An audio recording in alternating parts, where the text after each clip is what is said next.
plunged into darkness, our protagonist suddenly heard a voice coming from somewhere. "Adele! Adelaide!" came from a distance.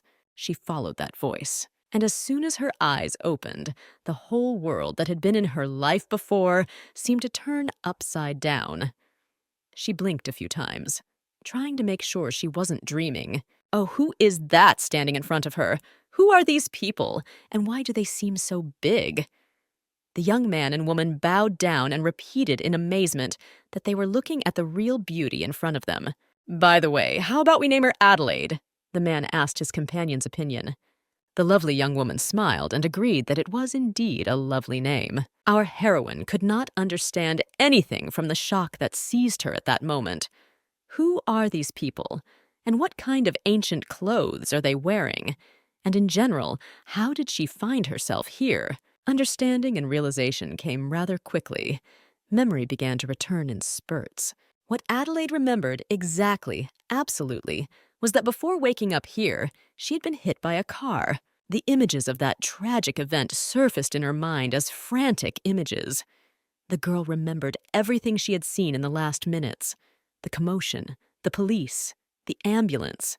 The last thing she heard was how she was going to be carried immediately to the ambulance. And that's it. It's darkness from here. I'm alive, Adele thought with indescribable surprise and looked at her palm. God, why was her palm so small, as if it belonged to a child? What's going on? Little Adele, with the soul of a grown-up girl, froze in a stupor. Little by little, she began to realize what had happened.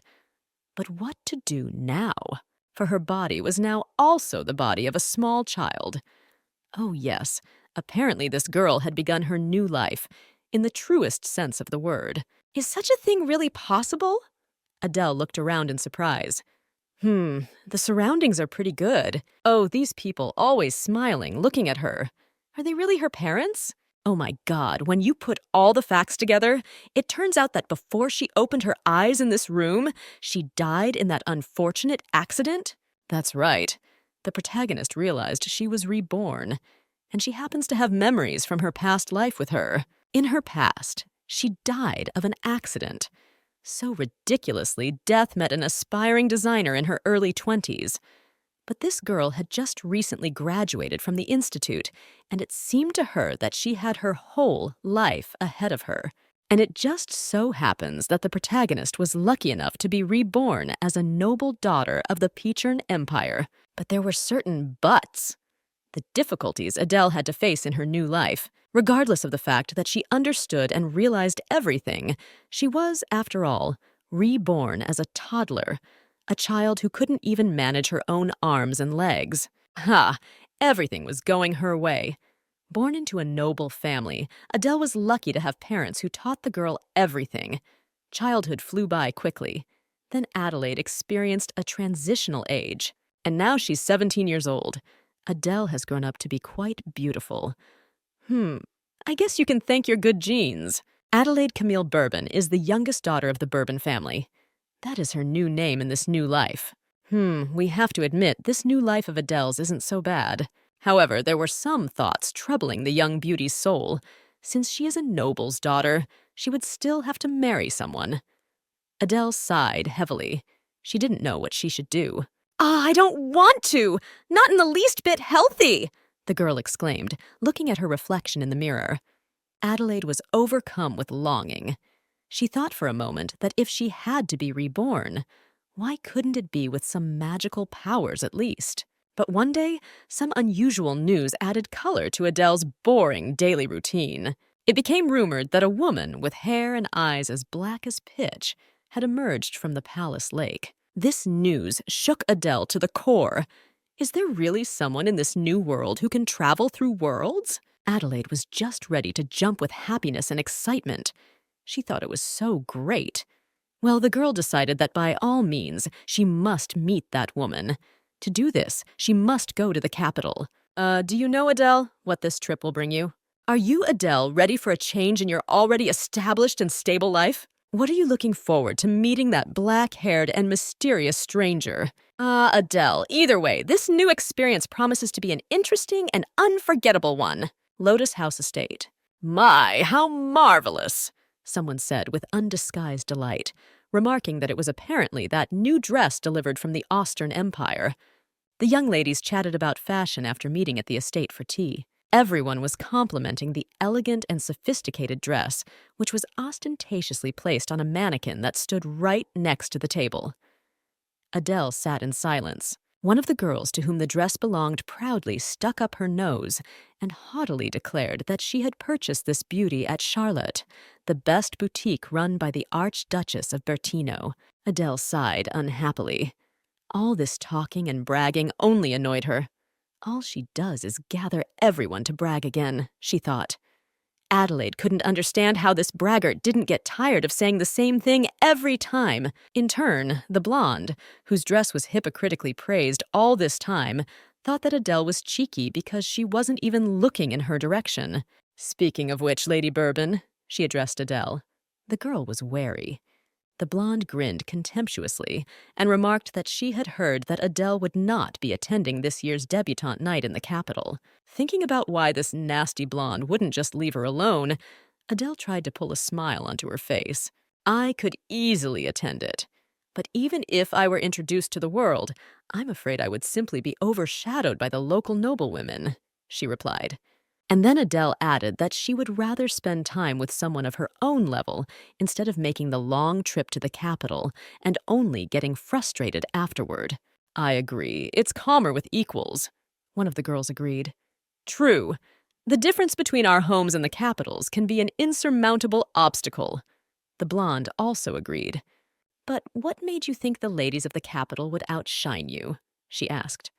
But it seemed that question wasn't addressed to Adele. For a second later, the blonde smiled wryly and declared that Lady Bourbon might have feared it because of her red hair color. Adelaide smiled naively, pretending not to be hurt by the words. She knew it was a ridiculous boast. And what kind of fool would fall for a blonde girl just because of her hair color? It's worth noting that most people in this country have brown hair and brown eyes. There are also a lot of people with black hair, so with a hair color like this upstart's, it's easy to get attention. Yes, there was that obnoxious self-confidence in her every word. The blonde thought that with her blonde hair and her family's wealth, she was sure to marry a duke, or at least a marquis, especially since there were rumors that Duke Elias preferred blondes. "Well, your family is quite rich indeed," Adele said flatteringly, thinking to herself that her face was certainly so. Someone suddenly said that they had heard that the Duke was already in love with that saint who had recently appeared. Those words puzzled Adelaide. What saint? Yes, as it turns out, a lot of people have heard of it. Saint was the name of the one who suddenly appeared from the palace lake in a marvelous dress. It was said that the lady had black hair and black eyes. Adelaide's heart sank. Strange guesses began to come into her head. Strange clothes, black hair and eyes. Is that really what Adele is thinking? In another place at the same time, a girl with black hair came to visit the Duke. "Felix," she called out to a young man who was writing something at his desk. The man looked back and silently eyed his guest. The striking black-haired beauty wondered if she was interrupting. "You may address me as Duke Elias. I don't recall being allowed to call me by my first name," the man said sternly and looked at the girl unhappily. Then, without changing his stern tone, he asked what business she had in distracting him from his work without permission. Elias asked if he should consider it disrespectful to his house and tapped his hand on the table. Smiling and raising her eyebrows ironically, the girl wondered if Duke Elias was always so cruel to his roommates. After that, the girl approached the Duke and promised to address him appropriately, since that was his wish. She also noted that it had been so long since they had seen each other. "I wanted to know how you were here," she began, and lightly touched Elias's shoulder with her fingertips. With a sudden movement, the man pulled her hand away from his body. "Why should we see each other?" the Duke remarked angrily, and emphasized that she was not his roommate, and nothing more than a mere uninvited guest. After these words, the man rose from his seat. He did so dismissively, as if there was no one else in the room but him. The man wanted to show that he did not notice the woman. With a quick step, he headed for the door and grabbed the handle. Demonstratively opening the door and standing in front of it, Elias turned to the black-haired woman, saying that he had to get back to work. He asked her to leave his chambers. Of course, such words could hurt anyone's feelings. So too, this beauty was unpleasant and hurt. That's all true, of course, but my goodness, he's so handsome when he's angry. The black-haired beauty decided to endure it all in silence. In her opinion, Elias could pretend he didn't care, but he wouldn't last long. She was confident that there wasn't a man in the world who wouldn't fall at her feet if she wanted him to. The girl obediently left the office, mentally deciding for herself that one day this beautiful creature would be hers. Back to the Lotus House estate, the very moment where the girlfriends were having tea while talking about fashion. Adele was still perplexed by the news about the very woman with black hair and black eyes. "You say she just picked up and appeared?" the girl asked in amazement. One of the girls was told by her brother from the capital that she appeared right in the lake and came out of its waters. It was also known that she did not look like any of the locals. However, she was said to be a beauty like no other. The other girls had heard about it, too. Rumor had it that the Duke had fallen in love with so much that he almost never showed up for nightly gatherings. The blonde sighed pitifully, noting that it might be difficult to compete with this saint. Adele also learned that the mystery lady loves balls.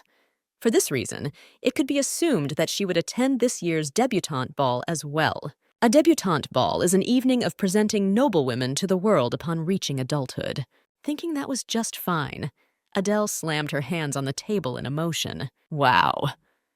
At this moment, 1,000 fireworks of happiness seemed to explode inside Adele from the mere realization that she had been reborn in the fantasy world.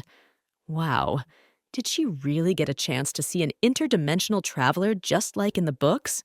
The girls looked at Adelaide in surprise. Oh yes, she did look mysterious.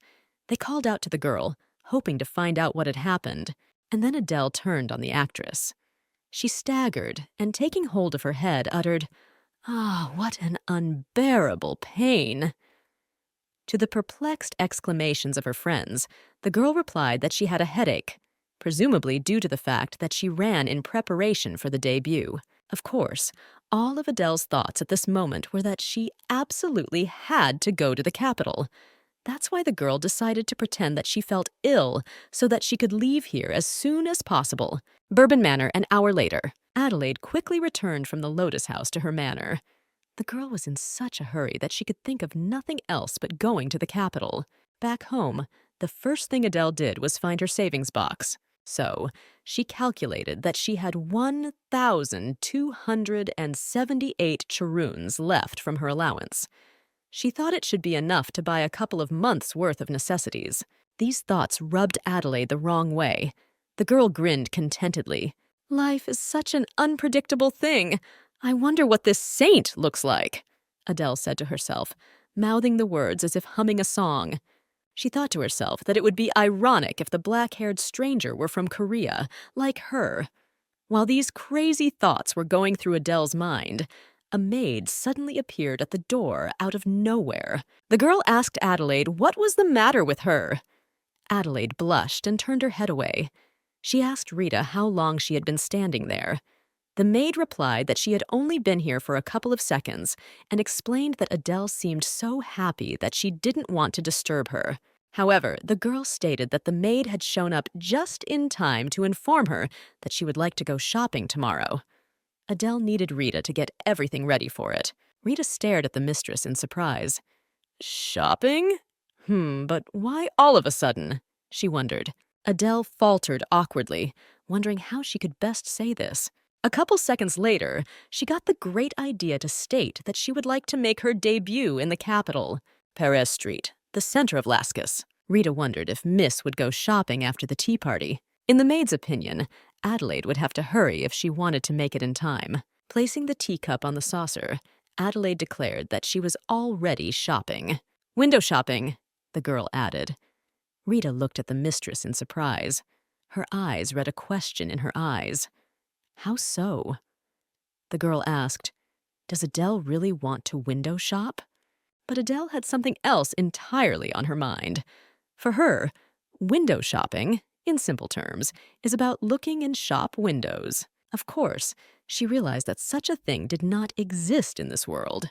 But she also realized that she didn't have that much money to spend on the now fashionable dresses without a second thought. Lascaux has an upscale neighborhood where fashionistas dressed in the latest fashions stroll the streets. They are hardly different from those in the capital. Adele decided to begin her gathering of information about the capital's fashion with such window shopping. While the girl was thinking, the maid was still staring at her in bewilderment. Adele motioned for Rita to sit down. "Let's have tea together and watch the people outside for a while longer," Adelaide said with a smile. Adele's parents were also quite surprised that their daughter wanted to be introduced to the world in the capital. They reminded the girl that they do not have enough money, as they pay for her brother's studies at the academy. In addition, they also emphasized that in the capital, the prices are many times higher for absolutely everything, and Adele can just waste all the money. The girl replied that she understood everything perfectly well. She, in turn, informed her parents that she had honored the money she had saved this year, and she should have enough for a new dress and a few months of living there. "I was just wondering if you could ask Aunt Rosalia if you could have Auntie Rosalia take me to stay with her for a while," Adele asked with a pleading look.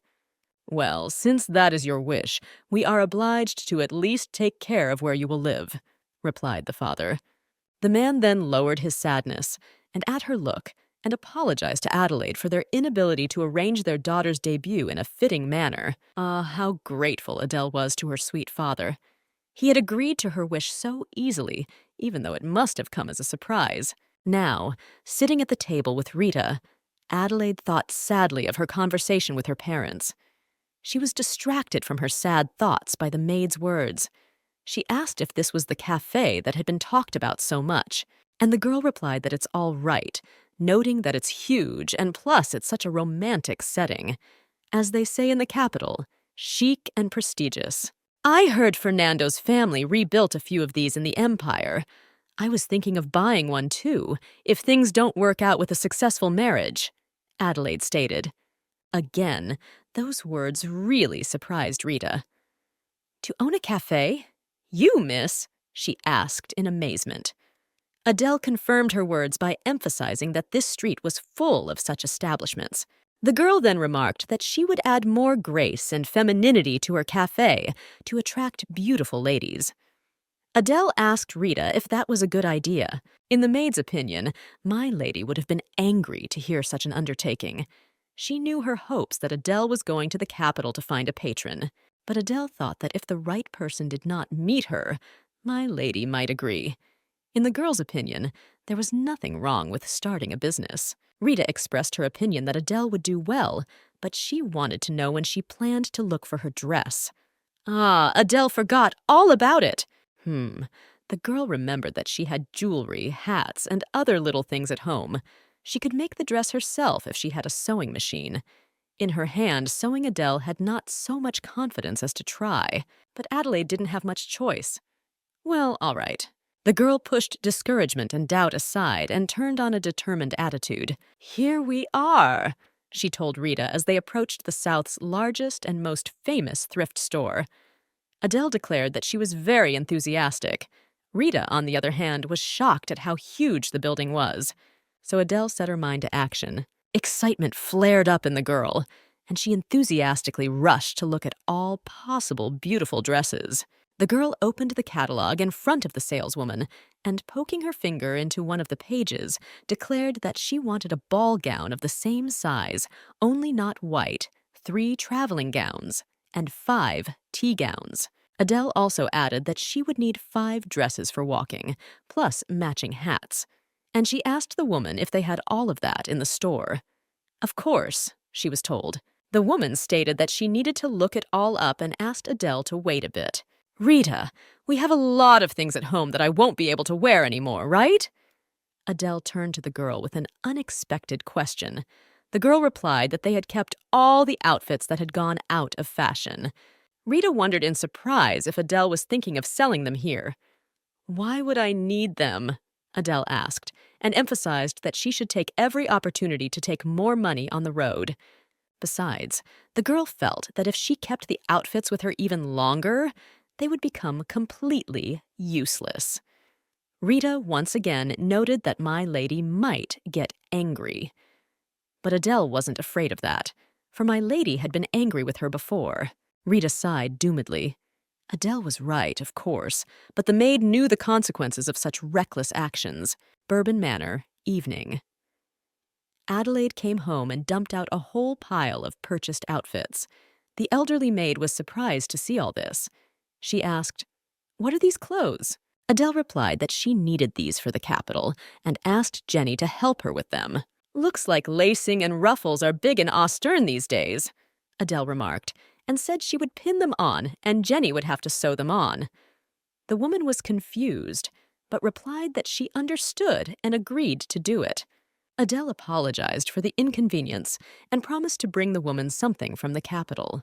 Then the girl remembered that Jenny had said she couldn't see very well, so Adele said she could bring her glasses.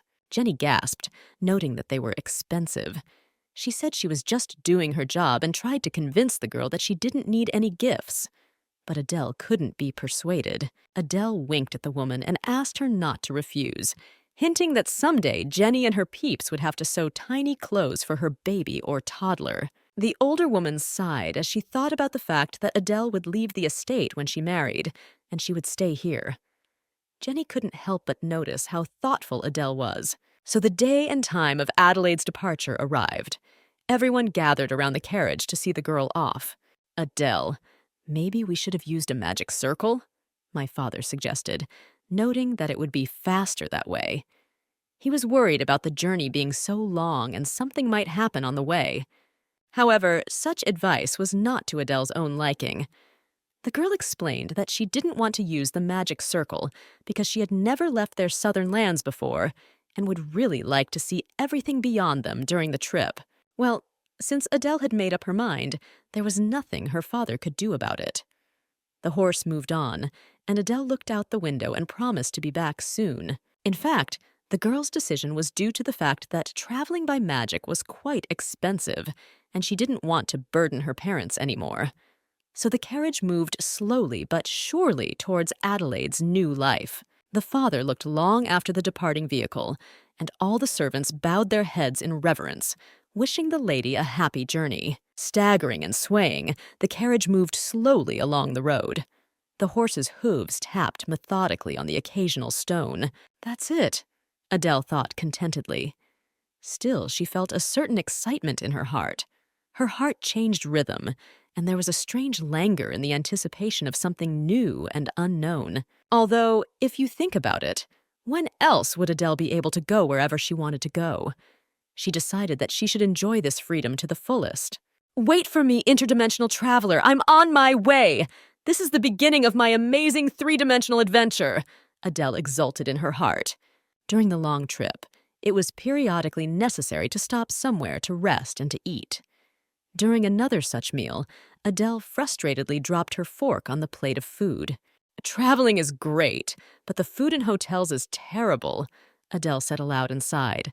Milady agreed with her, noting that she'd never tasted anything worse either. The woman wiped her mouth with her handkerchief, and Rita took that as a sign. The maid offered to bring them some bread and cookies they had bought in town that afternoon. Adele thought it was a wonderful idea. After all, it was a way to fill their bellies with delicious tea and cookies. She clapped her hands together in anticipation. My lady and the maid along with her looked at Adele in surprise. The woman sternly reminded Adelaide that it was not proper for noblewomen to speak like that. The girl looked at my lady unhappily. After saying that, Adele wiped her mouth with her handkerchief and said the following: "Rita, please call the local servants and have them carry away the dishes, and have them bring us hot water as soon as possible so that we can have tea with Mother." Seeing that the audience enjoyed this one-actor theater, Adele continued, "Since they probably won't even be able to make tea for us, take our tea taken away with us from the estate." The girl said this with an expression and threw her handkerchief at the end as a sign of displeasure.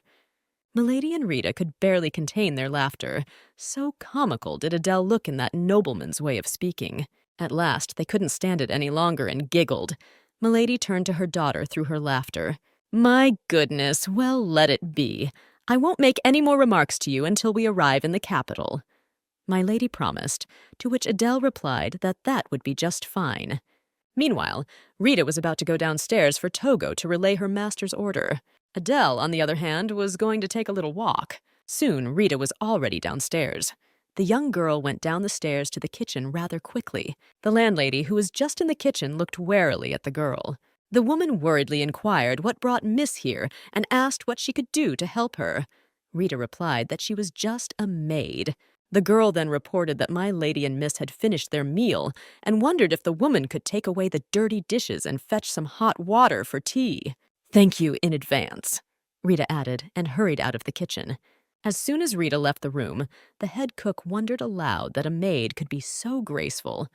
Then she shouted at her assistant Anna, scolding her for standing at a standstill instead of fetching water for the guests. However, the girl was immediately indignant, saying that it was not her job. She was not paid enough to run back and forth at every command. The cook shouted at the girl again, reproaching her for the fact that as soon as her skirt was pulled up, she was running at full speed, and here she was indignant. "You want to keep yelling at me, pay up and I'll listen. What do you care who I go to?" "Thank you. Tell them I'm visiting your husband," Anna replied, which made the cook even more furious. Nevertheless, Anna still decided to fulfill the cook's errand and headed towards the guests to the screams of the woman shouting after her. Soon there was a knock on the room. Was a request fulfilled so quickly? Rita looked out the door and wondered if they had brought water. Anna looked at the girl, confused. As it turned out, she had come here empty-handed. She'd forgotten she'd brought water because of her crazy landlady's shouting. Rita sighed disappointedly and reassured the girl, saying that it was all right and that she would bring it herself. She asked Anna politely to put the dishes away. Anna stopped at the table and eyed the plates with a surprised look. In the same surprised tone, the girl remarked aloud that the food had not even been touched. Rita explained that Milady and Miss were not well and did not want to eat, and asked the girl to hurry up. This whole situation made Anna think. After all, the girl knew that these were their best dishes, and she was forbidden to even look at such a thing. Is that not enough for their status? Back and untouched in the kitchen, the hostess was also notably surprised. "The maid doesn't seem to have touched it. Noble servants are so picky?" the woman wondered aloud. In that case, she decided that she would give it to her children, so they would like it. Meanwhile, anger and resentment raged in Anna's soul. It made her angry that they were all of the same standing. But while some turned their noses up at it, others couldn't even afford to try such food. Anna thought she could do her job too, if only she were given the chance. "What are you gawking at there? Hurry up and chop the end of those vegetables already!" The hostess boiled up again. Imperial Palace, Government Office. The butler appeared to His Excellency the Duke. On a tray, he brought his master a letter from the temple. He took the envelope in his hand and said it was excellent. He immediately opened the letter and began to read it. Butler inquired when an inquiry would be made to ascertain the sanctity of that woman. The Duke replied that based on the letter, it would take place sometime after this year's debutante ball. The man remarked that, judging from the fact that they kept putting the matter off, Lady Susanna probably didn't have any sacred powers. In his opinion, if the first check didn't turn up anything, there was no point in checking again. The Duke sighed heavily and explained that the church wanted to glorify itself and regain its former power by declaring it holy at any cost. In his opinion, such an opportunity is unlikely to be missed, as they have nothing else to hold their authority with. After all, as we know, 400 years have passed since their last fulfilled prophecy about the victory of the Empire in the war. The guy who brought the letter was still not satisfied that such an obscene woman could even be a saint. He reminded me that that horrible woman had first tried to seduce the crown prince, and now the Duke. These words made the Duke think. He realized that there was some truth in them. He himself did not know how much more he could endure under the same roof with Susanna. The Duke's indecision encouraged his entourage to force His Majesty to hasten his decision. Meanwhile, my lady and Mrs. Carriage was already approaching the capital, Marquess Gestia's estate, 4 days later. Admiring the building, Adele wondered if this was Aunt Roselia's house. She had noticed that the Marquis's estate in the capital city was quite something. My lady remarked aloud that from now on Adele should be more careful with her words and behavior. She asked her daughter to take on the appearance of a noble lady and smile. Roselia greeted Adele and my lady with cheers of joy. The women hugged each other, taking turns remarking how long it had been since they had seen each other. Adelaide saw one person among the people meeting them who attracted particular attention. A lovely young girl stood nearby and smiled good-naturedly. The girl caught Adele's gaze and immediately introduced herself with a smile, calling herself Larissa Helena Gestia. As it turned out, the young girl was Adele's cousin. She allowed herself to be called simply Fox. This Larissa delighted Adelaide. It seemed to her that she was the very embodiment of intelligence, grace, and will. In Adele's opinion, that's what a true noblewoman should be. Adele also introduced herself and said she was incredibly pleased to meet her. Yes, she likes this Larissa Helena. The day of arrival in the capital, the Marquess of Gestia's drawing room. Adele and Larissa decided to get to know each other a little better and sat down across from each other to talk. Speaking of which, Lisa, have you met any so-called saints? The girl replied that she sometimes sees that woman, as she often attends the noblewoman's balls. Adele also learned from her that the brunette had not yet been recognized as a saint, so for now, they called her Lady Susanna. This information puzzled Adelaide. She wondered why Suzanne had not yet been recognized as a saint. In addition, she shared that Suzanne was said to be a real beauty. She wanted to know if this was true and how old she was. Lissa couldn't tell if that girl was as gorgeous as they said she was, but she knew she was 18 and thought Suzanne was quite attractive. Larissa also added that Suzanne is currently living in the residence of Duke Elias. According to her, there are men visiting there every now and then who want to meet her. She's not being recognized as a saint because she was proven not to have any sacred powers during the church inspection, Lissa whispered in confidence, figuring another inspection was coming up. As it turned out, her fiancé Lucas had told her about it. All of this seemed quite entertaining to Adele. She decided to ask if it was true that Duke Elias had lost his head to Lady Susanna so much that he even missed the night's meeting. Fox was taken aback by such a question. The girl was greatly surprised at what rumors the people had already managed to spread, and replied that the Duke did not need to attend the Knights' meetings at all, as he was the head of the government, not the Knights. And yet, as it turned out, it was indeed rumored that there was something between His Excellency and Lady Susanna. It was said that one of the servants had once seen her leaving his chambers in the middle of the night in her nakedness. Oh, is there really an interdimensional affair coming up? Adele smiled enigmatically and admitted that she would love to meet Suzanne and see what she was like. And the Duke, what is he like himself? Adele inquired, noting that she had heard it said that he was the most attractive man in the empire. Larissa raised her eyebrows dreamily and smiled. According to her cousin, Elias shares first place with the Crown Prince when it comes to looks. And yes, she thought the Duke looked impressive. His Excellency is always quite collected and focused. His coldness is very appealing.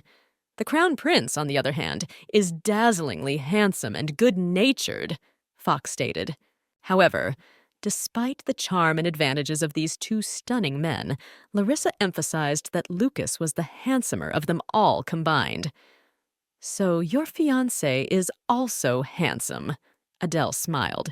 He's handsome, talented, and well-to-do, so bird's milk is all he needs, said Adele cheerfully, expressing aloud her joy that her cousin had found her happiness. Adele hoped she would meet a handsome man soon. Bird's milk? Larissa interjected in surprise. She didn't really understand what the words meant. Adele explained that they were just rural expressions, some kind of peculiar compliments. While the girls were chatting and laughing, a butler entered the room and, apologizing, announced that the Marquis and Duke had returned. Larissa rose from her seat and asked to be told that they would be there shortly. Adelaide rejoiced at the news that the head of this house had finally arrived. So now she had to pull herself together as much as possible to make a good impression. Adele was very naive to think that this would come easily to her. When the girl finally saw the head of the house, she felt in her gut how heavy and oppressive the atmosphere created by his mere presence. It was as if he were the judge, and everyone around him were the condemned. "Welcome. Make yourself at home." The man greeted the guests coldly and bowed out, apologizing and citing that he had a ton of work to do. After that, both men walked off in their own direction. Milady and Adele looked at them in confusion and bewilderment. Roselia didn't know what to say to all this. She was used to this man's coldness. "Don't worry, sister, he's always like this," she said quietly to Milady. "Yes, Adele, just forget they exist and relax," Lissa added. The guests decided to remain tactfully silent. Even though this attitude was strange to them, it would have been inappropriate for them to say anything. Roselia immediately pulled her daughter back, rebuking her for not speaking that way about her father and brother to such a grown girl. "What's wrong with that? I'm just being honest," Fox replied calmly. Adele hesitated for a moment. She thought that not all well-to-do nobles could afford to be nice. A few days later, after tasting the amazing dessert, Adele closed her eyes in pleasure. The girl admitted that it was simply incredible, and it tasted fabulous. She expressed her joy that she was finally able to taste the Laurentian cake. "You look so happy, Adele." Fox smiled and noticed that the eclairs here were delicious too. The girl asked Adele if she would like to order something else. Adelaide stretched out meaningfully, looking at her cousin's dress. "Oh, what would that mean?" "I look at you and realize I want some nice and delicious lemon pie," Adele suddenly declared. "That's a compliment, isn't it?" Thank you, that's so sweet." Lisa got a little embarrassed. Then, after a while, the girl inquired if Adele had a dress for her morning debut. She wanted to know if it was made to Adele's order. The cousin replied that she had a sky-blue dress with lovely silk trim. Adele informed her that the dress was from Madame Rosantha's boutique, the best boutique in the capital. Sighing, the girl admitted that they already had so many orders that she had no choice but to take a ready-made outfit. Fox commented that it was a good thing Adele hadn't chosen a white dress. But Adele knew that most of the debutantes would be in white, and she didn't want to blend in. Great, because everyone chooses this color because it symbolizes purity, but they end up looking like a flock of pigeons. Agreed Fox, and in turn admitted that she too had decided to put on a different color. The comparisons of debutantes to pigeons surprised Adele. She had not expected to hear such wit from her cousin. Then the girl jumped with laughter. "Ha ha ha, doves! Delightful! Then I'll be a sky-blue swan!" After laughing heartily with her cousin and finally calming down, Lissa asked Adele to get them some more cake. She was going to go get some cookies. Adelaide didn't need to be asked twice. The lover of sweet gourmet desserts immediately headed for the pastries. At the counter, her eyes just went wide. "Wow, there's so much delicious stuff here." It turns out choosing a dessert is a challenge. They all looked so delicious that Adele was confused. Which one should she choose? Examining the display case, Adele cast a casual glance to the side and froze. Oh, what a tall man. He stood nearby and immediately attracted Adele's attention. The girl looked at the man with undisguised curiosity. But why is he just standing there? For some reason, Adele thought he was just as confused as she was. At this time, a saleswoman came up just then and inquired of Adele if she had made a choice. If you'd be so kind, I'll take an eclair, strawberry soufflé, Napoleon, chocolate fudge, and Zacher. Adele listed and was asked to wait for her order. Adele decided to wait next to the counter and stood there humming some tune to herself. Looking to the side, she noticed that the tall stranger was still standing where he was. Is he still deciding what to choose? Adele wouldn't be Adele if she didn't step in. She decided to talk to him and asked him what kind of pie the man was thinking of ordering. The man seemed to be so on his wavelength that he didn't expect to be spoken to at all. The man looked at Adele in surprise. As soon as the girl saw his face, she was so confused. My God, Adele thought. mentally noting that she'd never seen eyes that color before. Without hearing any explanation from the confused girl, the stranger turned back to the counter. Adelaide was seized by an unusual feeling. She wondered what house this handsome man was from. His demeanor suggested that this was his first time in this establishment. Okay, he obviously needs a lady's pen, Adele decided. What kind of cake would you like to order? Adele repeated her question to the stranger. The man turned again and looked surprised at the one who addressed him. From the outside it looks like you can't make up your mind, so I'd like to help you, Adele quickly added, answering the question that was read in the man's eyes. He seemed a little confused by such unexpected help and Adele's push. The girl asked him if he knew what flavor would please the person for whom he was choosing the sweet. A little hesitant, the man still replied that he wasn't sure about the preference, but he thought anything would do, as long as it was something sweet. Adele noted to herself, it was even more beautiful up close.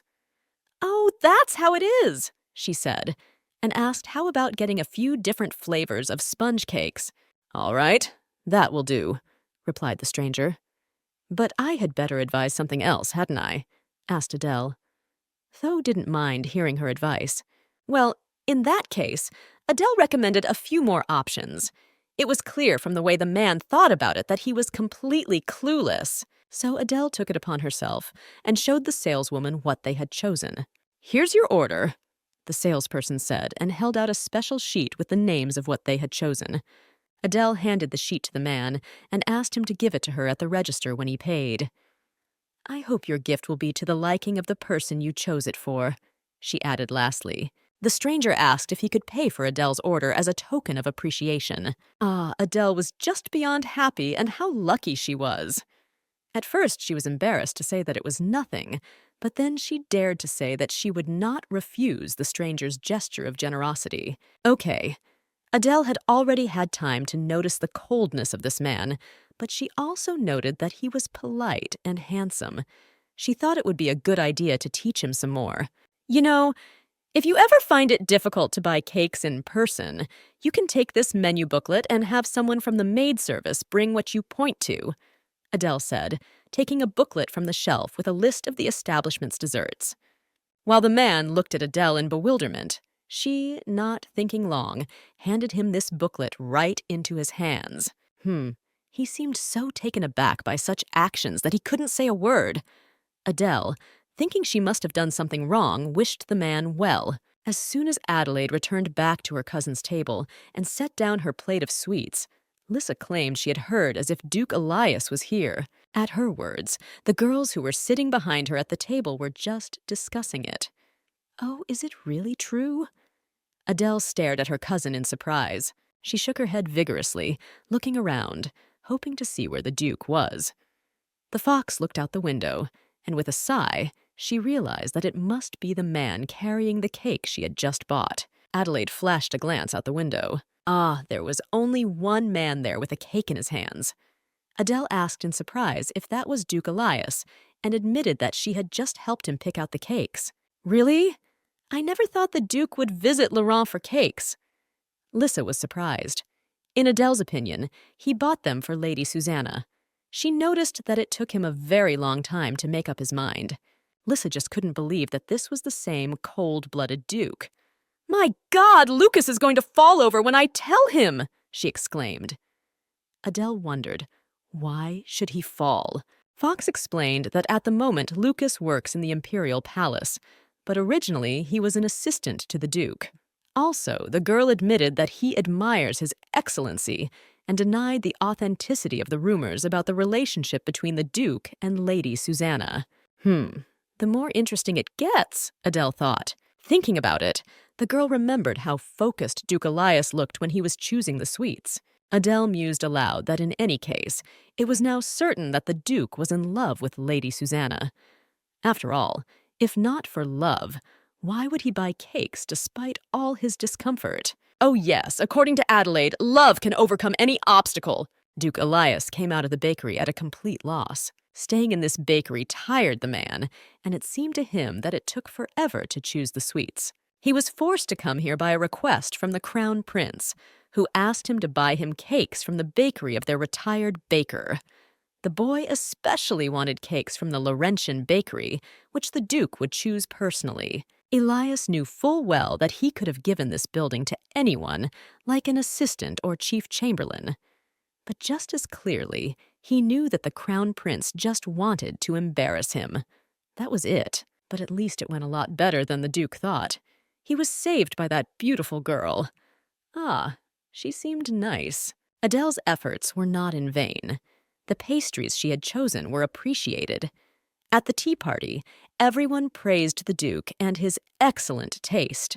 The Crown Prince said he would never have thought Elias would choose biscuits. "You are right. I can tell the Duke put a lot of effort into the choice."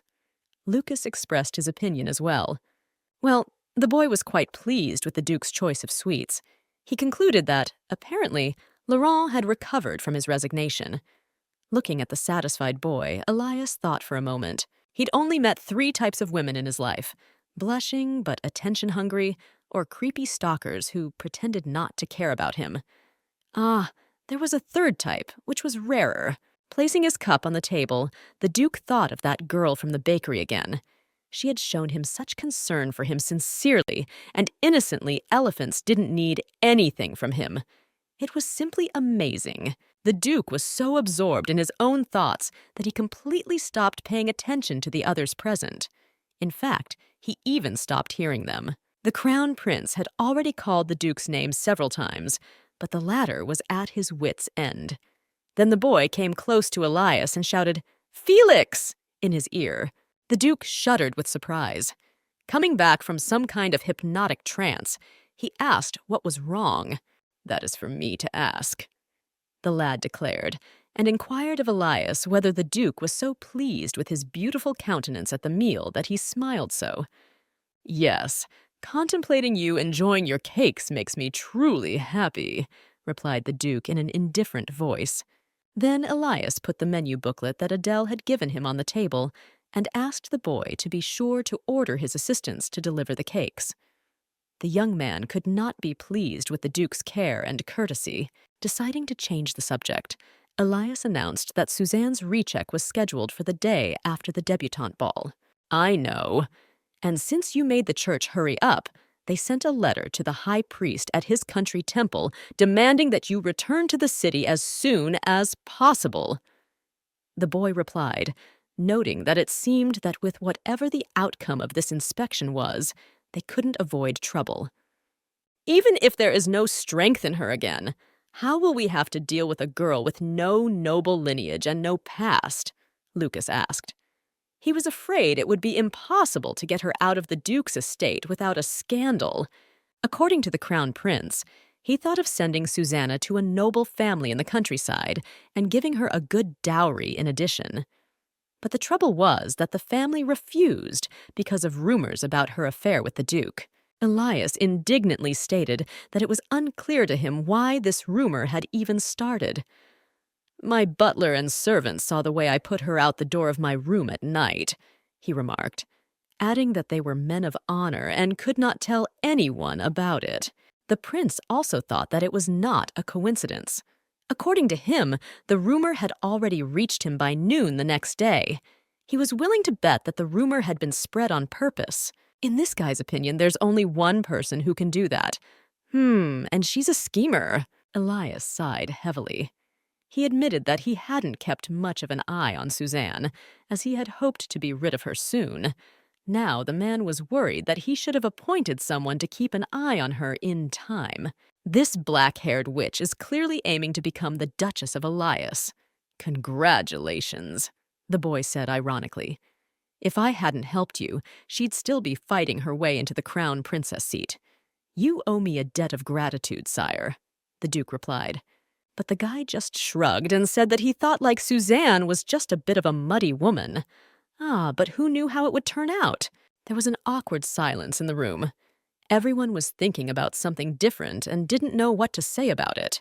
The first to speak was the Crown Prince. He suddenly announced that he had figured out a way to calm Suzanne down. Elias didn't like it, but he decided to listen to the boy. The boy looked conspiratorially at the Duke. His sly look startled Elias. Ah, the Duke felt uneasy, right down to the goosebumps. "Why don't you get married?"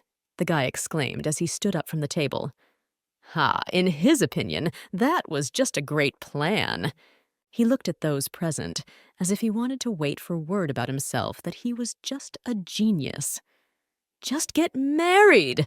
Well, or at least engaged, he advised in addition. The Crown Prince's satisfied face said that he was quite happy with his amazing idea. The same could not be said for Duke Elias. The boy looked at the Duke expectantly. Of course, he was waiting for at least minimal praise or gratitude for his thought. Abruptly standing up from the table and clapping his hand, the Duke said that if the Crown Prince had nothing else to say besides inappropriate jokes, he would hurry to leave because there were more important things to do. And the boy waved his hands frantically and asked Elias to stop and at least listen to him first. He was sure that all the silly rumors would come to naught if the Duke had a bride. The Crown Prince had suggested this option because, in his opinion, it would make little sense for a motherless woman with no past to remain on the estate of an already betrothed duke. If you persuade your fiancée to move in with you for wedding preparations, Susanna will be nothing more than a guest on your estate, the lad added. The Crown Prince persuaded Elias to listen to his words and look out for a pretty girl at the ball. But what if it was fate? And the Duke really could find his soulmate. The Duke, however, sighed and thought that it would be much easier for him to find the killer. A few days later, the night of the ball, débutantes, the participants were actively preparing for the upcoming ball. There was noise and noise everywhere. There were a lot of participants. Some were smiling, some were worried, but all of them were beautiful. Beautiful in appearance and in wonderful outfits. The girls were waiting for the holiday. Suzanne had also arrived at this ball. "What? Do you want to give me a tour of the ballroom? And where are we now?" she asked the man. The short man made a sign with his hand and asked her to keep her voice down. He reminded her that if she attracted too much attention, he and she could get into trouble. Suddenly there was a click behind the girl's back, as if someone had closed the lock. Did someone else come in here? "I apologize for the lack of warning. Pleased to meet you, future saint," Matthias Fersen pronounced to Andrea. The girl threw an indignant glance at the boy. Suzanne asked in a disgruntled tone why he had brought her here. He smiled and asked, "Doesn't she understand?" With a leisurely step, Matthias approached the girl. "I was hoping I could somehow assist you in restoring the saint," he said abruptly. Susanna smiled incredulously and asked who he was. The man replied that he was someone the Crown Prince and Duke held in very high esteem. The man apologized for not introducing himself immediately and asked if Suzanne knew a name like Matthias Fersen Andrea. Of course, Susanna had heard well of this person. The girl had heard that the Empress came from the family of the Marquis Andrea, the most influential house of all the nobility. She also knew that Matthias was a political rival of the Duke. But why would he want her? After reading the mute question in the girl's eyes, the man assured her that there was no need to worry. He explained that he only wanted to be friends with the one who would become Saint and Duchess Elias. Susanna thought for a moment. Yes, he seemed to have his own agenda, but he clearly wasn't going to get in her way. "So you want to help me become a duchess?" she asked with a smile. The man grinned smugly. "I promise you will," he declared. He then kissed the girl's hand and promised to assist her in becoming a duchess as soon as she was officially recognized as a saint. The ball had begun. Couples of beautiful débutantes and their men were twirling in a dance, fluttering like brightly colored butterflies in their elegant dresses. The Crown Prince, watching from above, asked the Duke how he felt about the event. The boy asked Elias if he had eyes for someone. The Duke replied that he had no desire to get engaged, let alone married, any time soon. He asked hopefully if there was anything else he could think of. With bitterness in his voice, the Crown Prince remarked that it looked like the Duke would never find his soulmate this year either. "We are only 21 years old after all," he added, and, to comfort the Duke in some way, remarked that it was a little early for them to be thinking of marriage. However, the boy still wondered what the Duke was going to do in such a case. After all, everyone who asked Susanna to marry had been refused. and that only meant that she was definitely not going to give up on the Duke. The boy was worried that at this rate she might lead Elias down a dead end that he wouldn't be able to get out of. "You said you were going to put someone on her for surveillance." He remembered and wondered if anything had turned up. According to the Duke, there were no obvious faults with Susanna. The only thing that bothered him was that at all the balls she attended, Susanna made acquaintances with aristocrats. Elias thought it would be easier to get rid of her before more problems arose. "If I suspect something particularly dangerous, she will definitely not live. But for now, let this remain the last resort, as the reaction of the church and the nobles to her death is impossible to predict," Elias stated. He remembered perfectly well that only 24 hours after her appearance, Susanna had tried to seduce His Highness, and when she had been thrown out, she had immediately gone to his bunk in her negligee. "No shame, no conscience, no manners, no decorum," summed up the Duke. The Crown Prince was in full agreement with this opinion. Suddenly, the door clicked shut behind the men. "Oh, I think someone is going to go to the balcony, too." Realizing that someone was coming this way, the guy suggested that Felix hide for a while so that no unnecessary rumors would arise. The Crown Prince, along with the Duke, hid around a corner nearby. Meanwhile, Adelaide had come out on the balcony and, clapping her hands joyfully, ran to the bench with a cry of, "Found it!" The young men peered out with interest, but cautiously to see who it was that had come. But they did so without Adele noticing them. "Phew, finally!" exclaimed Adele and plopped down on the bench. In the same second, she threw off her shoes in one motion. The Duke hid around the corner, and the Crown Prince watched with a smile. Meanwhile, Adele sighed tiredly. She talked to herself and resented the fact that she couldn't stand these shoes, which hurt so badly. Perched against the back of the bench, the girl wailed why you couldn't just go barefoot. In her opinion, no one would notice it under such a long dress anyway. Muttering to herself, the girl chattered her bare feet with ease. "There aren't even any Band-Aids. A girl without Band-Aids is no good," she continued to ramble. The Crown Prince covered his mouth with his hand to keep from laughing. But it was extremely difficult to hold back his laughter. Adele thought she heard some sounds. She was alert. At this time, the men stood around the corner and shook themselves, barely restraining themselves from laughing. Adelaide looked around, trying to figure out if those sounds had shown up or not. The Crown Prince, laughing, touched the Duke's shoulder. He asked if he had seen the behavior of the strange weirdo, and was suddenly surprised to find Felix laughing. The boy was so struck by this that he asked Felix if it had even got through to him. Elias, coughing a little, immediately made a serious face and said that he had just been taken by surprise. In his opinion, such behavior was very unusual for a noblewoman. The prince agreed, and also, in turn, remarked that he had never seen this girl before. "By the way, what about her? She's a funny little thing. She'd be a good match for a boring, stubborn guy like you," he said in all seriousness. The Duke flared up with displeasure. He asked the boy to stop joking, emphasizing that he thought he would be more suited to this type of character. Adele, on the other hand, hearing those strange sounds, thought someone was coming and decided it was time for her to leave as well. The men looked out from around the corner and noted that it looked like she was returning to the ballroom. Felix and the prince also decided to go. And though the Duke had a very bad feeling, he caught himself thinking that he would like to get to know this girl better. In the ballroom, there were still many couples twirling to the music. Milady had already searched everywhere for Adelaide, and here she came at last. The woman looked at her daughter sternly and noticed that her hair was disheveled. She asked Adele why she hadn't fixed her hair when she went on vacation. The girl was annoyed by these questions. And yet, in order not to quarrel with her mother, Adele simply brushed it off, emphasizing that no one was looking at her anyway. The girl wanted to add something else, but suddenly she saw a familiar silhouette from afar. Wait a minute. Is that the obnoxious blonde?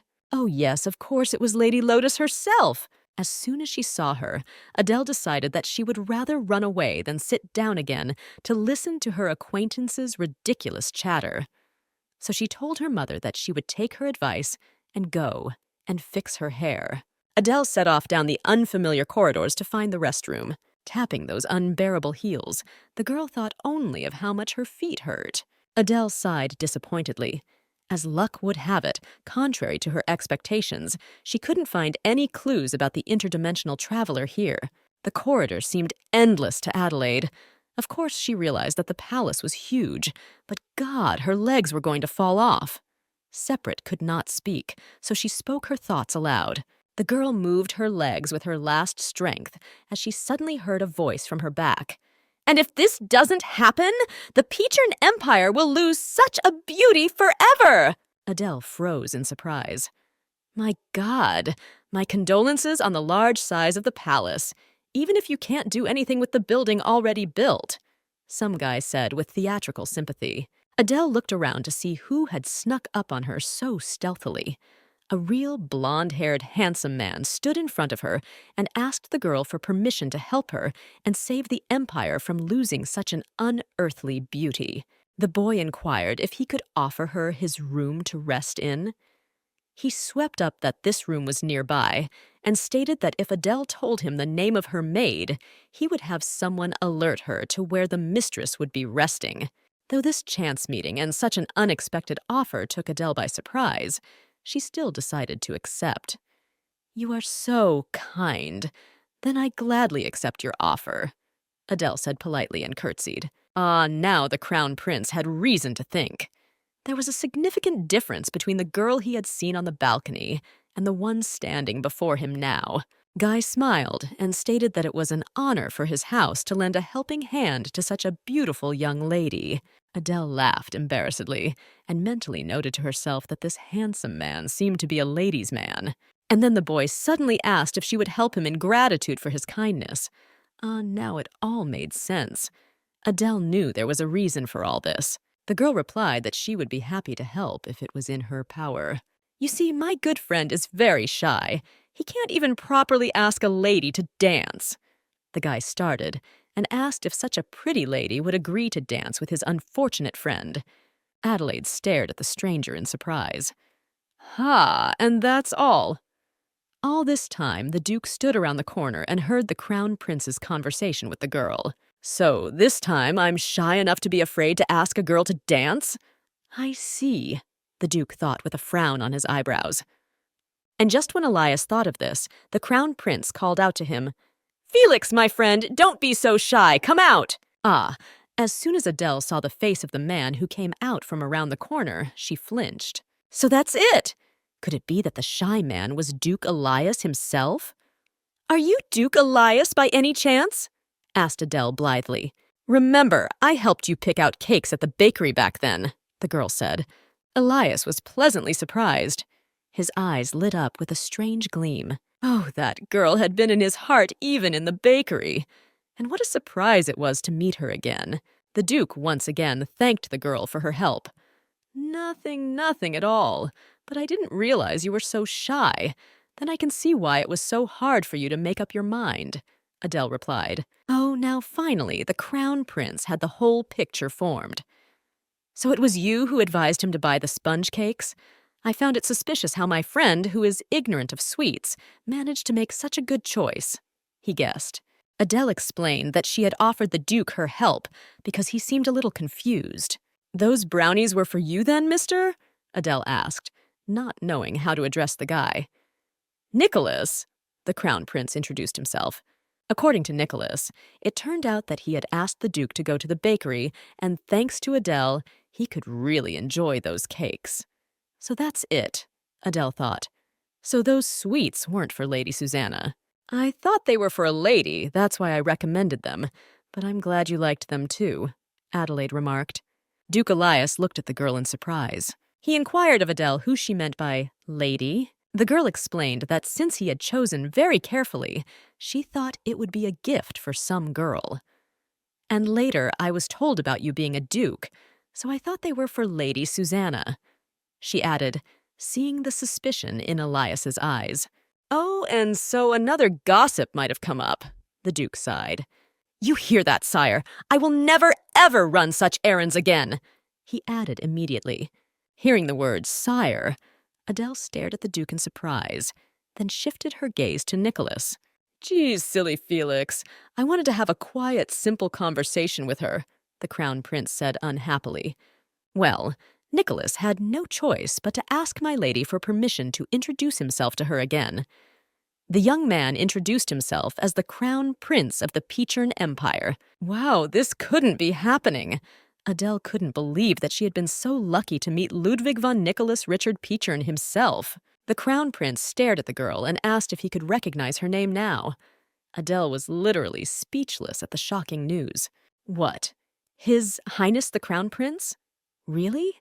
Adele was mentally perplexed, frantically remembering if she had said anything wrong. Having recovered a little from the shock, the girl suddenly remembered her manners and immediately made a sharp bow and introduced herself. Adelaide Camille Bourbon of the House of Bourbon, Your Highness. Please forgive me for my intemperate manner of speech, Your Highness, she added immediately after stating her name. Nicholas asked the girl not to worry so much, pointing out that he was the one who wanted simple companionship, and it wasn't Adele's fault. Really? You're not going to send me away or put me in jail? Adelaide asked fearfully, hesitating. He's not that pathetic. The Duke finally intervened, emphasizing that even if His Highness ordered Adele to be punished, he would immediately prevent him from doing so. Such words reassured Adele and made her very happy, so deciding not to waste time, she asked if Nicholas's offer about the restroom was still valid. The Duke was taken aback and asked her what she meant. The Crown Prince shrank back, already anticipating Elias's reaction to such a suggestion. As Nicholas, blushing, explained that he wasn't the type to break his word, the Duke turned away and burst out laughing. I am flattered, sire, the girl replied. In her heart, she was ready to jump with happiness. Adele had always known that life was simple and a series of coincidences. And besides, when else would she get to use the royal restroom? Soon they were already approaching the room that Nicholas had promised for Adele. My resting room is at your service, the Crown Prince said respectfully. Ah, Adele was just overjoyed. She's gorgeous, the girl exclaimed in delight. Nicholas was amused by Adele's reaction and offered to rest here for the time being until her escort arrived. Without understanding why, but for some reason Adelaide suddenly felt special. Her heart beat faster at the mere thought of knowing two men that almost all young girls of this time dream of. Adele smiled involuntarily as she sank into her reverie. Why are you smiling like that? Elias asked sternly, which sobered Adele's romantic nature. Ah, she even felt a little creepy. Smiling sweetly, the girl declared that she was just happy to be in the company of such attractive gentlemen. Ha! I can't even argue with that, Nicholas agreed. Elias thought that Adele reminded him a lot of Ludwig for some reason. Adelaide couldn't help herself and asked if Lady Susanna would be at the ball tonight. The girl confessed that she had come to the capital to see her. But why do you need her? The Crown Prince wondered. I'm so curious. They say she is from another world. The girl answered honestly and added that she would like to see what this Susanna was like externally and internally. I don't know. I haven't personally asked her, Elias said coldly. Adele expressed aloud the thought that it must be difficult for Susanna, since the Duke, as her lover, did not care much for her. Of course, you must be having a hard time because of your stiffness, but if you want your relationship to be strong and long-lasting, you should show your affection once in a while. Adele gave unsolicited advice. Lady Adelaide. Elias pulled the girl back in a chilling voice. He stated that he would not repeat himself, and so he asked Adele to listen carefully.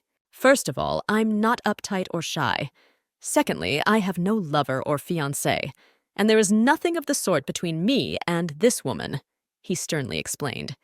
Adele blushed and wondered if it was only physical attraction to each other that bound them together then. The Duke, raising his tone, irritably declared that there was no other mutual attraction between him and Suzanne, neither physically nor platonically, and he was not interested in her. Ah, Adele's words seemed to have made the man very angry. Then what about those rumors about her leaving your chambers in her nakedness? Adele didn't hesitate to ask. Sighing tiredly, the Duke asked Adele, "Wasn't it clear to me that all these rumors were nonsense?" Besides, Elias didn't understand why he was still making excuses for the stranger at all. Nicholas decided to have his say. He said that Felix wasn't lying and that Suzanne was really the type of person that everyone tried to avoid the most. So there is no chance that there could be this kind of relationship between them. He added with a smile. But why?" Adele asked disappointedly. "Isn't there an unspoken law that once you get to another world, you fall in love with the first person you see? After that, you're all good and have a happy ending and all that?" The girl rambled on. The Duke asked in surprise what kind of law that was.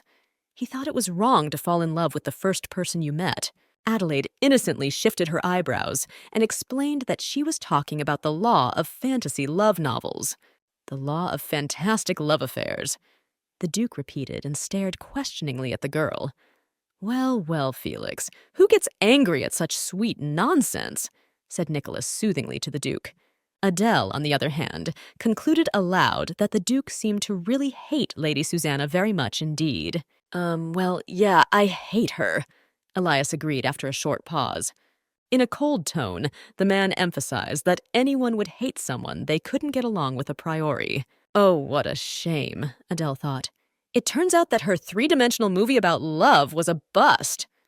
The Duke's voice interrupted her thoughts and asked if Lady Bourbon had really come to meet Lady Suzanne. "Since I won't get to see her today, I don't know when else I'll get the opportunity. Maybe at my cousin's wedding next month." The girl replied, noting that her cousin's fiancé hated Lady Susanna, so it was unlikely she would be invited. "So who is she marrying?" the Duke inquired, emphasizing that he wanted to know who didn't love Susanna as much as they did.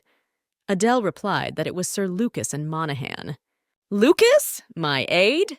The Crown Prince marveled. The Duke indignantly remarked that Lucas was his aide. "Anyway, since your cousin is Lucas's fiancée, you must be the niece of the Marquis of Gestia," Nicholas guessed. He then admitted that he had heard from Lucas about how happy his fiancée was about the fact that her cousin was making her debut this year. Well, Adele in turn admitted that she's heard some things too, like who Lucas works for. Nicholas stated that Lucas was working as Felix's assistant and laughingly implied that he had borrowed it from him. "What do you mean borrowed it? Did you take it?" Elias remarked angrily. Duke also added that thanks to Nicholas, he has no time to sleep due to the increased workload with the loss of his assistant. For a while, Adele just watched silently as the two argued. She was suddenly amused in her heart by the fact that, for some reason, they reminded her of two cartoon characters, Tom and Jerry. Haha, Adele had even decided who looked more like whom. So Elias reminded her more of a sullen Tom, and Nicholas reminded her more of a flighty Jerry. The Crown Prince's voice distracted Adele from her cheerful musings. Nicholas wondered if Adele really wanted to meet Suzanne that badly. The girl repeated once again that that was why she had come to the capital. Adele seemed strange to both men because she had not come here for the ball, but for Suzanne. However, the Crown Prince thought to himself that this girl could be useful to them. And suddenly the boy asked with a smile why Adele would not visit Susanna at the Duke's estate. Such a strange and unexpected proposal alarmed the Duke very much. He looked at the Crown Prince in bewilderment. "Sire, what do you mean?" he asked. Nicholas turned to Adele, completely ignoring the Duke, noting that Elias was now in a very difficult position. The Crown Prince wondered if Lady Adelaide could help the Duke out of this snake pit. "Snakes? You have snakes on your estate?" Adele asked, fearfully, not understanding anything. "Of course not," the Duke reassured the girl, sighing doomfully. Nicholas noted that he had said that figuratively to emphasize how much danger Elias was in. He added that it was a good chance for my lady to become a brave warrior who would save a fine lord in trouble. "Ah, the romantic 3D movie has been canceled, but they've started spinning an adventure movie instead," Adele thought delightedly and confidently announced that she was in. The girl then said that any adventure needs a hero to protect everyone's dreams and hopes, so she would definitely help. The Duke looked at Nicholas suspiciously. He didn't yet understand what the boy was up to.